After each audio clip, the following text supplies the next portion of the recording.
Brigade সমাবেশ আপনারা দেখলাম অনেক পীর যারাই রয়েছেন, কিন্তু আব্বাস সিদ্দিকী সাহেব তিনিও পীর পরিবারের সন্তান এবং নওশাদ সিদ্দিকী সাহেব তাদেরকে কিন্তু দেখতে পাওয়া গেল না। তারা কি ব্রিগেড সমাবেশ কি তারা দেখেন আজকে বয়কট করেছে? আজকে ফুরফুরা দরবার শরীফে হুজুর পুকুরে যে সভাটা আমরা করলাম, এখানে ফুরফুরা দরবার শরীফের বড় দরবার থেকে নিয়ে ছোট দরবার পর্যন্ত এখানে টোটাল দাদা হুজুরের 5 আওলাদ টোটাল 32টা 32 আওলাদের যতগুলো আওলাদ আছে সমস্ত আওলাদদের নিয়ে আমরা একটা গ্রুপ তৈরি করেছি, ফ্যামিলি অফ সিদ্দিকী।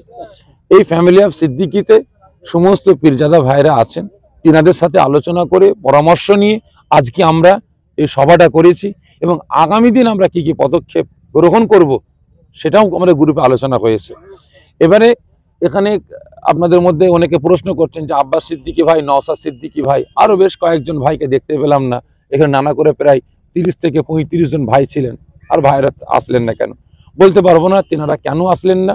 তবে আমরা প্রত্যেকটা ভাইদের আমরা আহ্বান জানিয়েছি, আজকে প্রত্যেকটা ভাইদের মতামত নিয়ে এই প্রোগ্রামটা হয়েছে। তবে আমরা যেভাবে আজকে এতগুলো ভাই মিলে আমরা কাঁধে কাঁধ হাতে হাত মিলিয়ে একটা শক্তিশালী আমরা ফুরফুরা দরবার শরীফের ইউনিটি তৈরি করতে যাচ্ছি, আমাদের ইউনিটির পাশে যারা আসবে আমরা সমস্ত ভাই তাদের পাশে থাকব, যারা আমাদের পাশে আসবে না আমাদের এই গ্রুপটাকে ধ্বংস করার বা ফাটল ধরাবার চেষ্টা করবে, তার পাশ থেকে আমরা সরে আসবো। তাহলে কি আব্বাস সিদ্দিকী সাহেব, নওশাদ সিদ্দিকী ওনারা কি ব্রিগেড সমাবেশ কি বয়কট করেছেন নাকি? সেটা তেনাদের ব্যক্তিগত ব্যাপার। তবে যে সমস্ত ভাইরা আজকে আসেননি আমরা এই নিয়ে তেনাদের সঙ্গে বসবো, তেনাদের কাছ থেকে আমরা কৈফিয়ত নেবো কেন আসেন।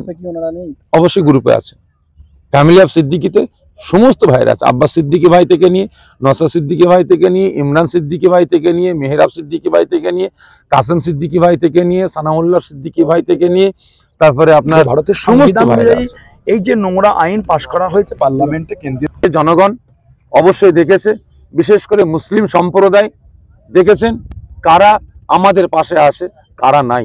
তবে যারা আমাদের পাশে থাকবে তাদের পাশে এই রাজ্যের জনগণ থাকবে, যারা আমাদের বিপদে আপদে থাকবে না তাদের পাশে আমার রাজ্যের জনগণও থাকবে না। আপনাদের পীর পরিবারে একজনই অবশ্যই অবশ্যই যে সংসদ বলেন, যে আপনার এমএলএ বলেন, যে প্রধান বলেন, তারা যদি আমাদের ভোটই তারা প্রধান হয়েছে, আমাদের ভোটই এমপি হয়েছে, আমাদের ভোটই এমএলএ হয়েছে, আমাদের ভোটই সরকার হয়েছে, তাহলে আমাদের বিপদে আপদে তারা যদি না আসে তাহলে আমরা তাদেরকে ভোট দেবো কেন? আগামী দিনে জনগণ দেখবে, জনগণ বুঝবে।